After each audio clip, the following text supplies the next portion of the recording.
Et bonjour à tous, c'est Greg de Geek Cook et bienvenue sur cette nouvelle vidéo à Le Havre, Japan Geek Festival 2022, c'est parti.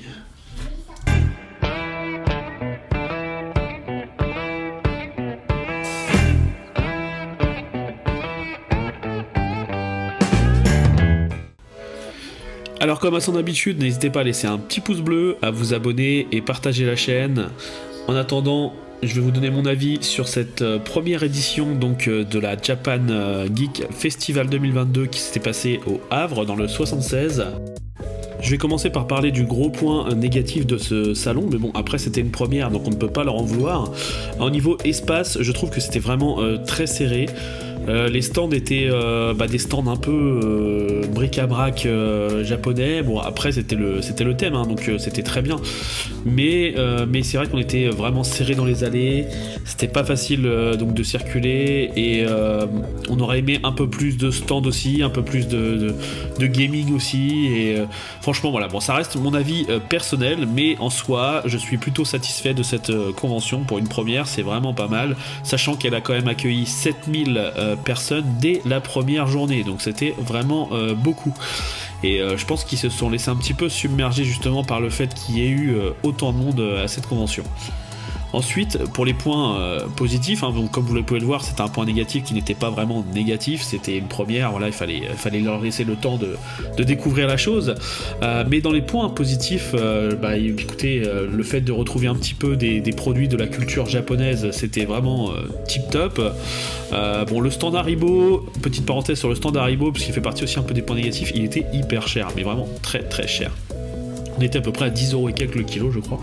Enfin bref, c'était un stand à part. Mais les autres stands avec la culture japonaise, c'était vraiment pas mal. Il y avait des beaux dessins, des belles affiches, des belles peluches, des beaux kimonos. Enfin, il y avait vraiment de quoi satisfaire la plupart des gens qui sont fans de Japon.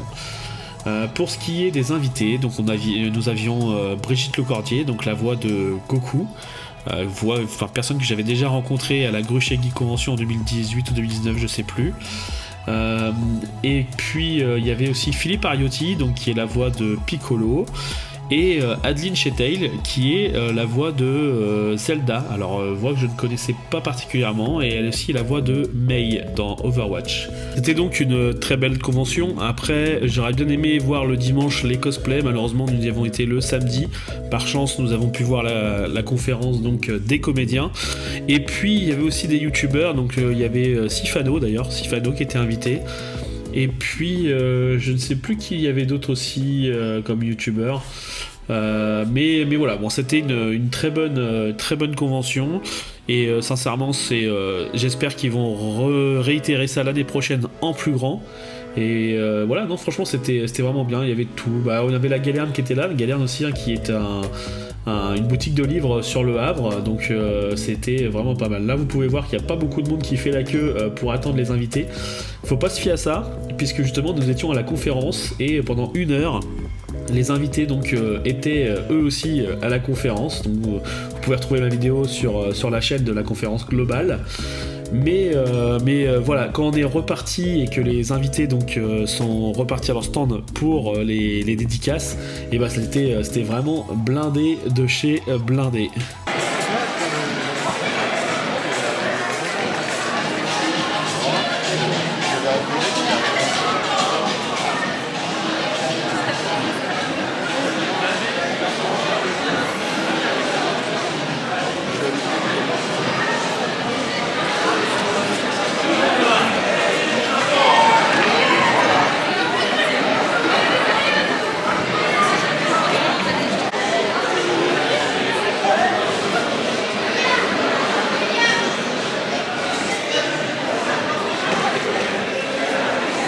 Alors comme vous pouvez le remarquer, du coup il y avait une très bonne ambiance. Certains cosplayers mettaient un peu l'ambiance dans la salle en attendant les invités pour la conférence. Et puis il y avait une partie où on pouvait retrouver quelques cosplayers avec des sabres, etc. qui s'amusaient, qui faisaient le show un peu, et c'était vraiment cool.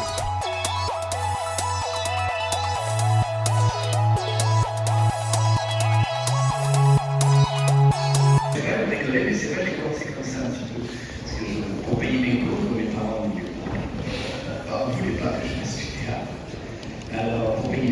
pas voulu payer de cours de théâtre, j'étais pas pris dans une école à la Blanche à l'époque, et puis ça marche pas, non, tu feras pas ça, tu feras pas ça. J'avais pas fait des études que j'avais bien dire, du coup j'étais en plein bureau, j'ai fait plein de petits métiers, puis je suis devenu aide comptable. Évidemment, maintenant ça ne dit plus rien à personne, parce que ça a tellement changé depuis que maintenant, évidemment, c'était encore des fiches et des grands livres, c'était avec j'avais l'écriture de cochon, que j'ai toujours. Il fallait écrire ça, c'était vraiment. Maintenant, évidemment, ça a beaucoup changé. Mais je vous parle d'un temps que les moins de 60 ans ne peuvent pas connaître. Voilà. Non, sinon, c'est pas. Enfin, moi, je pense que je n'étais pas anti-doué pour ça. C'est ce qui m'a permis avec mon métier de comédien, d'amasser une assez grosse fortune. Je savais compter, mais tout très tout le temps. Tu aurais eu envie que tu serais vu dans autre chose ou pas? J'aurais envie de faire autre chose. Non, j'avais vraiment envie d'être comédien. Vraiment envie de faire. Oui, j'avais envie. Avant tout, quand on veut être comédien, on veut faire rire, on veut, je sais pas, parce qu'on veut transmettre quelque chose au public, que ce soit par l'écran, que ce soit par le théâtre, on a envie que les gens soient contents. Alors, pas, vous êtes venus, vous êtes là, c'est ça notre récompense énorme. Donc on a envie, on se dit, bon, si on a choisi ce métier, c'est vraiment, je pense qu'on a vu au fond de nous, je parle au nom de Nathalie et Brigitte, et tous les comédiens qui sont là, c'est très rare de trouver des comédiens qui ont fait ça comme ça. Bien, je pense qu'on a tous envie de transmettre quelque chose de formidable avec moi. Oui, et puis il peut y avoir des moments difficiles dans ce métier aussi, si on ne lève pas suffisamment, on va s'approcher tout simplement. Moi, j'aurais bien été, alors j'ai toujours aimé mon métier, mais j'aurais pu me plaire dans le journalisme, l'événementiel, la production, le scénario, ça m'aurait bien plu aussi. Animatrice, j'ai de temps en temps. Prof de maths. J'ai été prof de maths. Ouais. Non, mais moi, en fait, mon rêve vraiment c'était d'être clown. Et j'ai pu réaliser mon rêve, et je vous dis à tous, réalisez votre rêve. Et je suis arrivée dans mon village vraiment par hasard. C'est-à-dire que du cirque, on est venu me chercher pour jouer au théâtre parce que j'étais maman, j'étais toute petite. Et je faisais des trucs de ouf avec mon corps. Et je me suis cassé toutes les articulations d'ailleurs. Mais sinon je voulais vraiment être clown. Après, je suis d'une génération où on te disait non, clown c'est pas un métier pour les filles. Donc je trouve autre chose et tout ça. Et du coup j'ai fait des études effectivement qui m'ont amené, j'ai fait des études scientifiques. Mais que j'aimais beaucoup d'ailleurs, j'adore les maths, donc c'est ma petite passion interne. Mais voilà, c'est pas des maths, ça c'est du calcul, c'est pas pareil. Ah non, ça fait partie de la mathématique. La mathématique c'est le raisonnement, c'est voilà, exactement. Et voilà, et sinon, oui. Je suis hyper heureuse d'être arrivée dans le doublage, mais je suis hyper heureuse d'être comédienne et je pense qu'aujourd'hui je fais mon métier de clown autrement que dans un cirque. Voilà. Parce que quand j'étais petite, en fait, je voulais faire, non pas faire rire les gens, mais je voulais les faire pleurer et les émouvoir. Je ne sais pas pourquoi, c'est rigolo. Et du coup, je crois que j'ai réussi. Hein. Bon, avec Pipoudou un peu moins, mais avec le reste, oui. En fait, on a une passion commune, hein, c'est de vouloir faire pleurer les gens.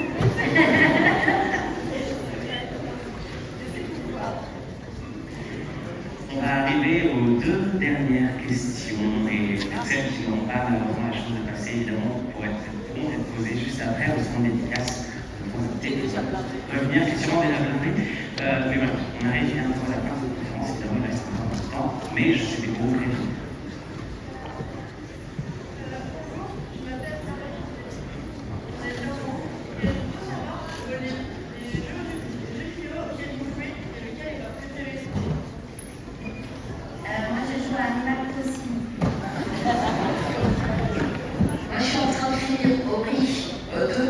J'ai fait le premier qui est génial et j'ai fait 100%, je suis très fière. il est dur le boss, mais c'est de ouf. Hein,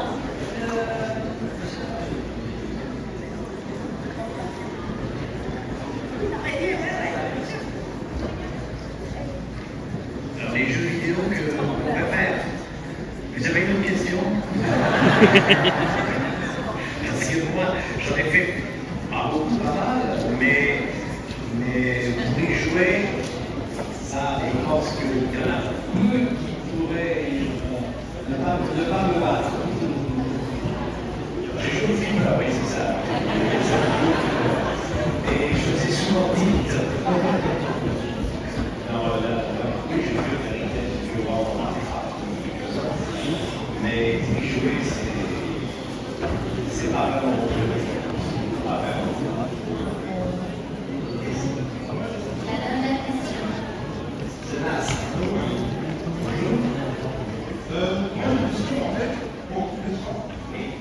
C'est pour la vie, une fois. Est-ce que vous êtes déjà arrivé de faire un effort personnel que vous voulez sans Mon mec me dit souvent qu'il a l'impression d'entendre un malien. Je ne sais pas du tout si je le prends en photo.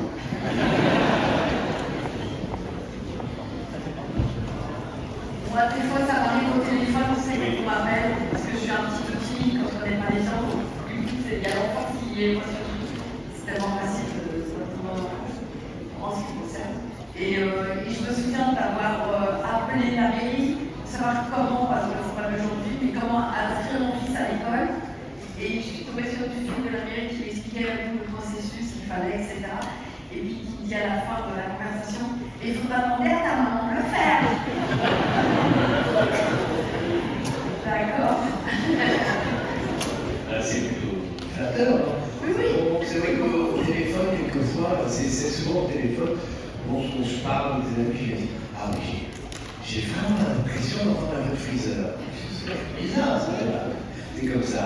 Parce que vous êtes dans la voix, son ADN, la voix, même quand on change énormément sa voix, le timbre reste le même. Il n'y a rien à faire. On connaît les acteurs qu'on connaît très bien. On dit, ah oui, c'est bien, oui, on a changé sa voix. On reconnaît les voix. Je crois que c'est imparable. On reconnaît toujours les voix. Mais c'est vrai que j'ai tellement changé mon voix, tellement de choses que c'est difficile, mais souvent aussi, de faire des blagues, bien sûr, on s'amuse. Et on est très content, souvent, de pouvoir changer sa voix et de mystifier les gens.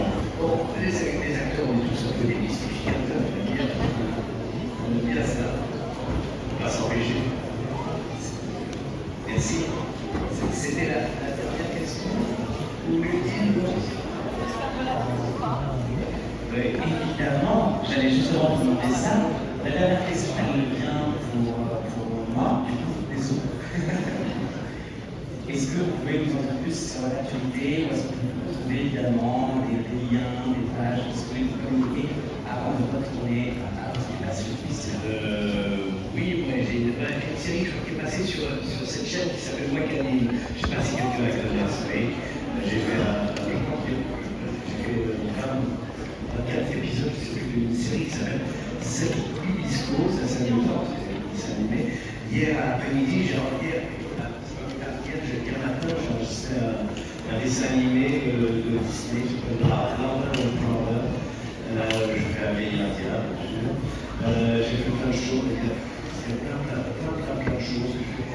Il faudrait que je mette à jour ma page Wikipédia qui commence à dater un petit peu, mais oui, j'enregistre tout le temps. Et puis surtout, je vais jouer au théâtre. Alors là, je suis très content. Je vais jouer une pièce de Molière bientôt, à la fin du mois de juin, au théâtre du Nord-Ouest à Paris. Alors je suis très très content. Je vais jouer l'école des femmes. Voilà, donc je suis très content. Oui, je vous remercie. Continue. Voilà, Brigitte. En actualité, oui, je continue de faire du doublage, mais je fais une émission sur France Inter, un podcast pour les petits qui s'appelle Bestiole, mais pour les gros aussi, en accord avec le Muséum d'histoire naturelle. C'est l'histoire de comment, quand on est une petite bestiole, on peut survivre dans la nature. Et c'est des des 4-5 minutes. Et du coup, moi, j'interprète toutes les bestioles, qu'elles soient grosses, petites, anciennes, neuves, voilà. Et puis, voilà, il y a toujours mes réseaux sociaux, ma chaîne YouTube. J'ai besoin d'abonnés, j'ai besoin de vues et tout ça. Et je trouve que depuis le mois de septembre, j'ai un petit souci sur ma chaîne, c'est que elle n'est plus du tout mise en avant. Je ne sais pas pourquoi par YouTube. Donc il faut absolument venir la voir pour que la relancer un coup parce que je tombe dans les limbes, là, les vidéos qui faisaient 200 000, 300 000 vues, elles font 20 000 vues, 40 000 vues. Et c'est terrible de faire. Regarde TikTok. Voilà. Elle est sur TikTok, Brigitte. Ouais, mais je suis sur TikTok. Alors, donc, moi, je me rejoins aussi sur TikTok, sur Insta, sur Facebook. Voilà, mais sur la chaîne YouTube, c'est différent. Je trouve que je fais des vidéos où je m'implique beaucoup, où on essaie de faire de la belle image, où on raconte vraiment des choses qui me tiennent à cœur et puis qui répondent aux questions que vous nous posez tout le temps en convention, etc. Comment on fait ce métier, comment on fait et qui on fait. Et voilà. Je m'ai convaincue, je m'abonne. Merci. Alors, vous êtes tous abonnés ou pas? Et ici, il y a 300 000 personnes ici. Et moi, vous pouvez me retrouver sur Insta, sur Twitter. Et en termes d'actu, je ne peux pas dire grand-chose parce que y a quelques activités. À part ça, il y a qui est en cours, ça, j'ai le droit d'en parler. C'est super. Sinon, vous allez pouvoir me retrouver sur des grosses licences dans le temps, plus longtemps. Voilà, je ne peux pas en dire plus. C'est ça qui est, c'est qu'on ne peut pas dire. On signe une fiche de confidentialité et tant que le dessin animé, la série n'est pas sorti, il faut pas le droit d'en parler. C'est pour ça qu'elle est extrêmement discrète. Il y a des comédiens qui nous ont dit. Faites très attention. Vous nous reconnaîtrez. Et s'il vous plaît, mesdames et messieurs, un tonnerre d'applaudissements.